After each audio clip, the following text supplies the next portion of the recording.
अस्सलाम वालेकुम वरहमतुल्लाहि वबरकातुहू। इरशाद नबी है, अन अनसिन मरफूअन अव्वलु मा तुसअलुल मरअतु यौमल क़ियामह अन सलातिहा सुम्मा अन बालिहा कैफ अमिलत इलैहा। हज़रत अनस रज़ी अल्लाह तआला अन्हु से रिवायत है कि आप सल्लल्लाहु अलैहि वसल्लम ने फरमाया, क़यामत के दिन औरतों से सबसे पहले नमाज के मुतालिक सवाल किया जाएगा कि पाबंदी के साथ वक्त पर अदा किया था या नहीं। फिर शौहर के मुतालिक सवाल होगा कि उसके साथ कैसा बर्ताव किया था। इस हदीस को सामने रखकर हम समझें कि सबसे पहले नमाज का हिसाब होगा। मर्द हो औरतें हों, बशर्ते कि मोमिन हो।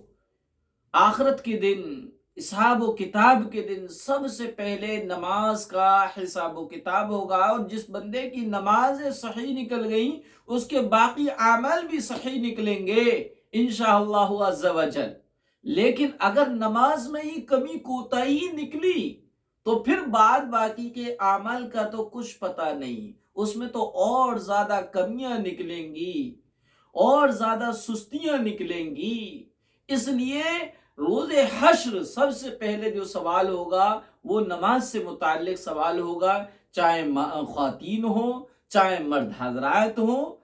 लेकिन नमाज के बाद औरतों से जो सबसे दूसरा सवाल होगा वो उनके शौहर से मुताल्लिक होगा कि शौहर के साथ कैसा बर्ताव किया, शौहर के हक अदा किए नहीं किए। इस हदीस को सामने रखकर दो चीजें सामने निकल कर आई। हमारी ख्वातीन हजरात, हमारी माएँ बहनें जो नई उम्र की होती हैं, नौजवान होती हैं, वो तो अपनी नौजवानी में नमाज की तरफ कोई तवज्जो ही नहीं देती, नमाज की कोई फिक्र ही नहीं रहती। और जो शादीशुदा हैं और बच्चे वालियां हैं, वो चूंकि बच्चों का बहाना, घर के कामकाज, गृहस्थी का बहाना कहकर नमाजों से गाफिल है, नमाजें पढ़ रही हैं, या सिर्फ जुमे जुमा है, या एक आध टाइम की पढ़ ली, चार पांच की छोड़ दी, या फिर बिल्कुल है ही नहीं। अगर कहा जाता है कि नमाज पढ़ो तो कहते हैं अरे बच्चे हैं, ये सफाई सुथराई करते, इन सब का बहाना है। तो औरतों में, ख्वातीन में एक बड़ी उम्र की, एजिड उम्र की ख्वातीन जो हैं वो यकीनन नमाज की पाबंदी कर लेती हैं। लेकिन आम तौर पर ख्वातीन जो है नई उम्र की हों या शादीशुदा हों या बेशादीशुदा हों, वो नमाज से बड़े गाफिल है। सोचो मेरी बहनों कि नमाज से इस तरह की गफलत हमें आखिरत में कहीं रुसवाई का जरिया तो न बना दे। क्योंकि अल्लाह के रसूल सल्लल्लाहु अलैहि वसल्लम ने फरमाया, बेनमाजियों का हश्र जो है, हश्र के दिन हामान, कारून, फिरौन, नमरूद के साथ होगा।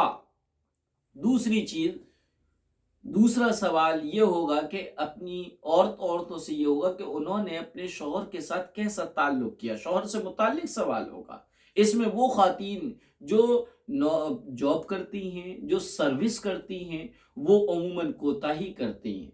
वो अपने शौहर के साथ अच्छा सलूक तो क्या, वो खाकर अच्छे टाइम पर वक्त पर खाना पकाकर नहीं दे पाती हैं। इसलिए याद रखिएगा, शौहर के साथ भी अच्छा सलूक कीजिएगा। शौहर के जो हक आप पर हैं उन हक की अदायगी कीजिए, चाहे आपका शौहर आपके हक अदा करे या ना करे। अगर आपका शौहर आपके हक अदा नहीं कर रहा तो वो हश्र के दिन अल्लाह की अदालत का मुजरिम होगा। लेकिन आप अपने हक अदा करेंगी तो अब जो है क़यामत के इस सवाल से आप महफूज हो जाएंगी।